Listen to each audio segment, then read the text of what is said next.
I was the type of girl to just buy whatever I thought was interesting.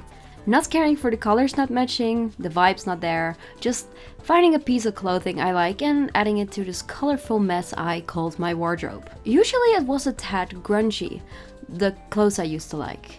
But my best outfit would be a lumberjacket with skinny jeans and brightly colored sneakers. No makeup either, as I, at the time, was too scared and a bit awkward to even touch that stuff.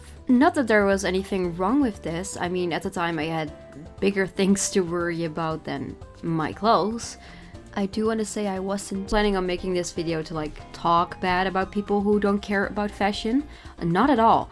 I used to not care and I thought it was dumb, and sometimes I still do when I look at what the latest trends are. This video isn't about the latest fashion anyway, or going in and joining trends, but it's about me finding my style after so many awkward years and phases and finally learning to feel good in my skin.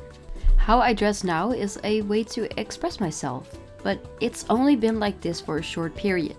It started 1 or 2 years ago when I realized I really loved the color light green, I know. And I needed to make a new little avatar for my YouTube channel. So yes, it started here.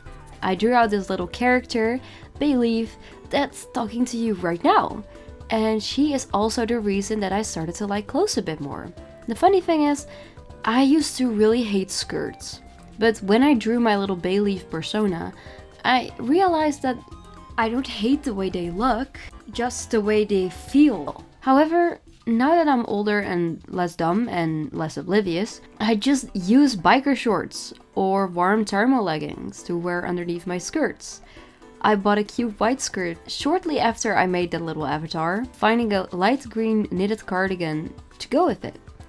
I just liked the little outfit I drew so much that I started to really think that I wanted to dress more like this. So my obsession with the color light green grew, and I added more and more things to my wardrobe that fitted that color, including shoes. Lucky for me, this was at a time where I had so little clothes that it didn't really matter if I bought new ones. The small amounts of clothes I did have but didn't use, I gave away.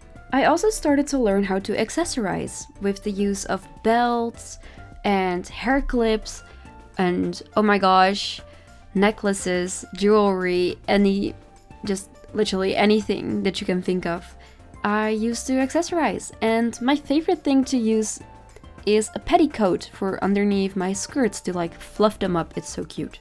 It's weird to say I got to know myself better in my early 20s than I ever did in my teens. I used to give clothes less than a second thought, and now it was something I would enjoy thinking about. I started to enjoy shopping with my friends too. I wasn't an outright hater, but I cared little for when my friends invited me to go shopping.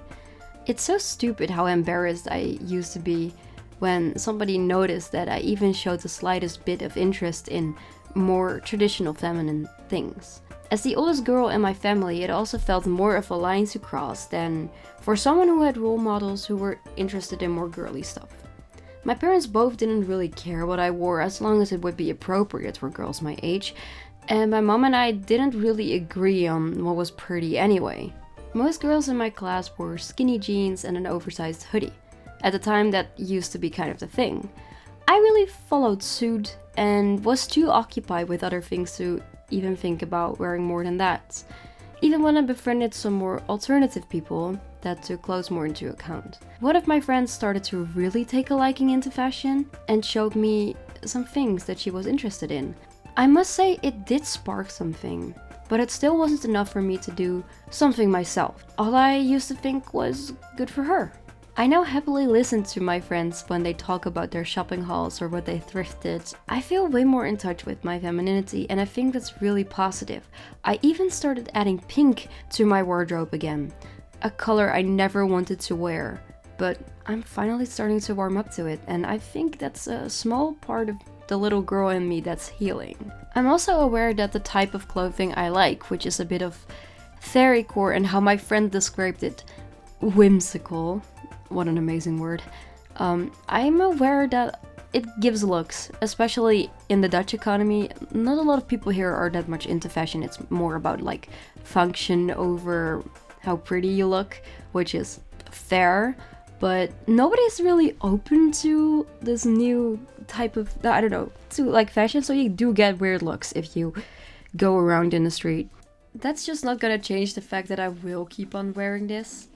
My friends are super supportive of it, like my good friends are really supportive of it. Recently I also started playing D&D, and I was like, you know what, I can just kind of low-key cosplay as my little D&D character, Vivienne. Here she is adorable. Why I wouldn't always endorse the use of makeup for everyone, I do think that for me it's been a huge boost in my energy. It's something I even frowned upon as a teenager, rejecting the need for makeup. And I was right on that part. It is not a need. Nobody should tell you what you should or shouldn't do, or should or shouldn't wear. One of my friends used to look so cute with her eyeliner, and I love how subtle her makeup was, but I only passed it off as something she could do. I started slowly buying little bits of makeup here and there, and I really sucked at it, at applying it. I didn't know how, and I had never had somebody to tell me how. But that's okay, because I eventually figured it out, even with just silly tutorials on like TikTok and YouTube and whatever. But I figured it out, and I'm super happy with like the way I do my makeup now. I feel more, weirdly enough, more myself. Although eyeliner is still something I can't even seem to do. Why is it so hard? And I'm an artist. I'm supposed to know this type of stuff. I know how I'm supposed to keep my head steady. How do you do this? It's like I'm healing from caring so much about what other people thought. And if I can be so blunt, I'm healing from my old internalized misogyny. It's a road to self-love that has opened for me. Here I am, and I have never felt as home in my skin as I do now. I look and feel good, and that's the beauty of it. I do it for myself, not really to impress anyone. And if it does impress someone, then the compliment is most welcome. What I want to say is that if you were like me, awkward and a bit uncomfortable and maybe a little bit of a hater to the traditionally girly stuff, maybe that's going in a little too deep, and I'm sorry for that. While you don't need to try it, wear it, stand hours behind a mirror to fix some stupid eyeliner, it's not a shame to change, even after you were a teen. Like I said, I was in my very early 20s when I even started to take a liking to that stuff. Even if you're in your late 20s or 30s, I don't know, I think you can always be open to things you haven't tried. Even when people think it isn't like you. Because honestly, who cares what others think? It's about what you feel good in and how you want to express yourself.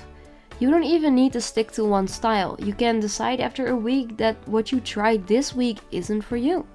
And that's okay. Be yourself, because there's nobody like you. Alright guys, that was it for this video. My arm is still healing, slowly but surely. I have big ideas for animations that I won't work on until my arm is fully healed. Okay, I hope you all had a great start of 2026. Stay safe out there and look out for each other. Have a good one, guys. Goodbye.